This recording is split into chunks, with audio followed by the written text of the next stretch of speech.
Hello எல்லாருக்கும் வணக்கம். ரவி மோகன் அண்ட் ஆர்த்தி இவங்களோட டைவர்ஸ் கேஸ் இப்போ போயிட்டுருக்கு. அண்ட் அதோட நியூஸ் பார்த்திங்கன்னா உங்களுக்கு எல்லாருக்குமே தெரிஞ்சிருக்கும். அண்ட் இப்போ பார்த்திங்கன்னா ஆர்த்தி ஒரு ஷாக்கிங்கான ஒரு விஷயத்துக்கு பார்த்திங்கன்னா இறங்கியிருக்காங்க. என்ன சொல்லியிருக்காங்க அப்படின்னா, எனக்கு மாதம் 40,00,000 ஜீவனாம்சம் வேணும் அப்படின்னும் கேட்டிருக்காங்க. மாதத்துக்கு 40,00,000 அப்படின்னா இதை ரவிமோகன் எப்படி கொடுப்பாருன்னு கூட தெரியல. ஏன்னா அவரோட படம் கூட அவரும் கலெக்ஷன் பண்ணதில்ல. மாதத்துக்கு 40,00,000 40,00,000 அப்படின்னா ஒருத்தரோட லைஃபையே பார்த்திங்கன்னா ஒரு திருப்பி போடும் அப்படியே. அந்த மாதிரி ஒரு நம்பர்.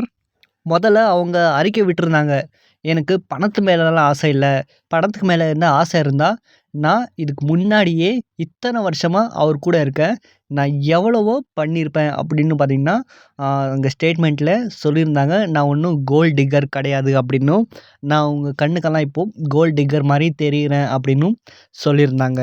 இப்போ நம்ம யாரோட கதையை கேட்க போனாலும் அங்கே ஒரு 4 பேஜு, இங்கே ஒரு 5 பேஜு, திரும்ப ஒரு 3 பேஜு.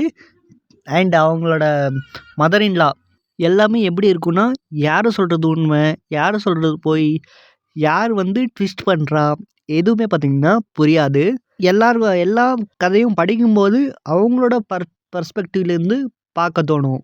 ஆனால் நம்ம வெளிலேருந்து பார்க்குறவங்களுக்கு பார்த்திங்கன்னா எதுவுமே ஜட்ஜ் பண்ண முடியாது. அது அவங்களுக்கு மட்டும்தான் தெரியும். திரும்பவும் கோர்ட்டில் விசாரிக்கும்போது எது நியாயமாக தோணுதோ அது பக்கம் பார்த்திங்கன்னா இந்த 40,00,000 இல்லை டைவர்ஸோ ஏதோ பார்த்திங்கன்னா பண்ணுவாங்க. அதை கோர்ட்டு பார்த்திங்கன்னா தீர்மானிக்கும். இந்த 40,00,000த்துக்கான ஜஸ்டிஃபிகேஷனை பார்த்திங்கன்னா ஆர்த்தி கொடுப்பாங்கன்னு நினைக்கிறேன். வெயிட் பண்ணி பார்க்கலாம். அண்ட் இதை பற்றி உங்களோட கருத்துக்களை கமெண்ட் பாக்ஸில் ஷேர் பண்ணுங்கள். 40,00,000த்துக்கு அவ்வளோ கடன் இருக்கா அப்படின்னும், அவ்வளோ அவங்களோட லைஃப்பை அஃபெக்ட் பண்ணிகிட்டு இருக்கா இந்த விஷயம் அப்படின்னும். இதை பற்றி உங்களோட கருத்துக்களை கமெண்ட் ஷேர் பண்ணுங்கள். வீடியோ பிடிச்சா மறக்காமல் லைக் பண்ணுங்கள். இதே மாதிரி நிறைய வீடியோஸ்க்காக தமிழ் ட்ரெண்டை சப்ஸ்கிரைப் பண்ணுங்கள்.